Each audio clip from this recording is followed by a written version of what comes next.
Olá, turma! Iremos dar continuidade aos nossos conteúdos e finalização deles. Abriremos na página 16, onde vamos falar sobre os advérbios.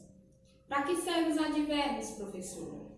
Os advérbios, eles são palavras invariáveis utilizadas para modificar os sentidos dos verbos, dos adjetivos ou de outros advérbios.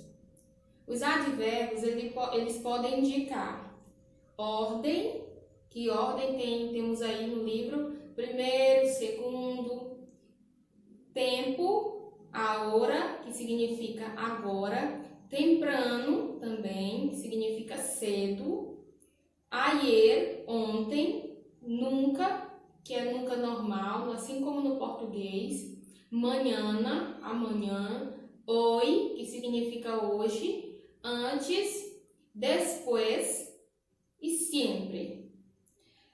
Os advérbios, eles também podem indicar lugar, por exemplo, aqui, aí, lejos, que significa longe, debaixo, debaixo, em cima, dentro, fuera, que significa fora, delante, cerca, detrás. Cerca significa perto. Essas palavras que eu não estou dando a tradução que continuam a mesma pronúncia e escrita no português. Vamos mudar em algumas grafias. Temos também o advérbio de modo, que tem bien, mal, bajo, que significa baixo, alto, despacio e deprisa. Despacio significa devagar e deprisa significa rapidamente.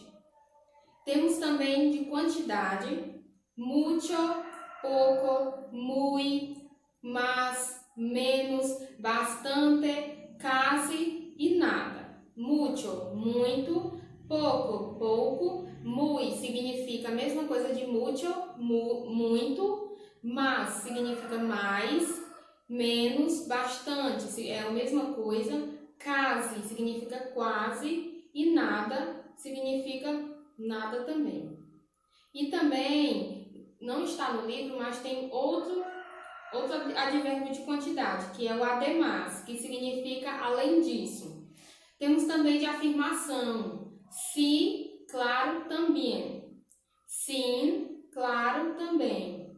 Incluso também tem o ciertamente, que não está no livro, que significa certamente, e tem o seguramente. E também tem um de negação, que é no, não, jamais, jamais, nunca, nunca. Tampouco, também, vocês podem escrever no livro ou no caderno, tampouco significa tampouco. E por último temos o de dúvida, que significa dúvida, que são o probavelmente e quizás.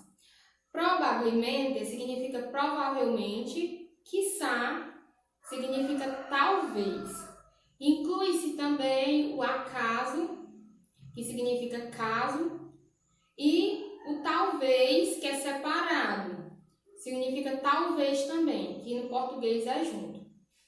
Para que vocês entendam melhor, temos aí a atividade na página 17, respondam e da primeira questão até a primeira e segunda questão, todos aí relacionados ao advérbio.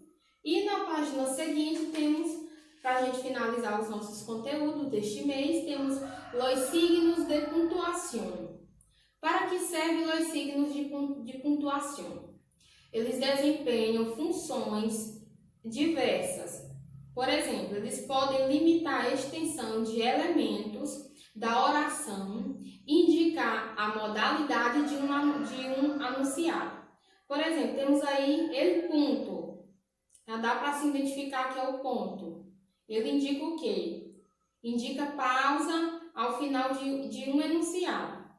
Por exemplo, aí tem de acuerdo e deu ponto. No tengo hambre, já deu um enunciado aí e pontuou, ou seja, a frase finalizou. El punto e seguido significa um ponto maior. Después de una pausa final, sigue otro, enunciado en el mismo párrafo. Hoy no puedo salir, mañana tengo exámenes. Esse ponto aí seguido, ele significa que uma frase pausou, deu ponto, mas continuou. El punto e a parte é também a mesma grafia. El enunciado segue outro parágrafo, ou seja, o enunciado segue outro parágrafo. La lluvia anunciava um dia difícil e lleno de imprevisto. E aí outra linha, ele inicia outra frase. Finalmente, vírgula, por la noche, todos estavam em casa. E finalizou. La coma significa a vírgula. Señala uma pausa breve. Exemplo, los chicos estaban cansados, pero nadie queria desistir. Pronto, na frase aí, parou em cansado, vírgula.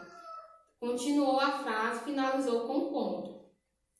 El punto e coma, ponto e vírgula, indicam uma pausa maior que la coma e menor que el punto. Por exemplo, mi abuela cocina, plancha y nos lleva a la escuela, pero nosotros también la ayudamos en las tareas domésticas. Temos aí el punto e coma depois de la escuela. Continuou a frase e no final pontuou com el punto. Los dois puntos, que são os dois pontos, anuncia que se vai hablar de alguma informação ou hacer uma enumeração. Buscou el móvil por todas partes, dentro de los armários, de los cajones, de las cajas e no lo encontrou. Para informar sobre los armários, de los cajones e assim sucessivamente, ele deu dois pontos. Dentro de, e aí ele continuou com as informações e deu el ponto no final. Los signos de interrogação. No espanhol, temos o ponto de interrogação de cabeça para baixo e o normal. Diante de qualquer pergunta, vocês irão colocar o ponto de interrogação antes da frase e no final interroga normal. Abrem e cierram perguntas. ¿Quieres más refresco? Então, vocês colocam assim. E temos os signos de exclamação. Assim como os signos de interrogação é um de cabeça para baixo e no final é o normal, temos os signos de exclamação, que no início da frase temos o ponto invertido e no final é o normal. Abrem e fecham exclamações ou admirações. Por exemplo, que surpresa! Los puntos suspensivos, que são os 3 pontos, indicam um final impreciso ou a intenção de omissão. Para buen entendedor, é como se fosse continuando uma frase. Los parênteses apresentam aclarações, ou seja, apresentam exclamações. El flogué hace parte de uma tribuna urbana que suele ir a los centros comerciales para sacar-se muitas fotos. Aí era para ter na frase os parênteses entre a frase, entre o início do ele e no final de fotos. Las comillas, que significam as aspinhas, servem para avisar o leitor que se trata de uma palavra estrangeira, uma citação textual. El nombre de uma obra ou simplesmente para destacar uma palavra. Há uma cita célebre que disse: "Mas vale prevenir que curar", abre aspas e fecha aspas. El guión, que é o traço, serve para dividir palavras, ao final de uma regra e para separar em sílabas. Por exemplo, capítulo foi separado por el guión. E por último temos la raya, que é o travessão maior, que é utilizada para separar trechos de um diálogo. Por exemplo, inicia-se com la raya, que é o travessão, "Yo no estoy de acuerdo", ou travessão, declarou el professor. E finalizamos com os signos de pontuação. Respondam também à atividade da página 19, página 20, página 21 e 22. Estaremos sempre tirando a dúvida de cada um de vocês. Tenham uma boa aula.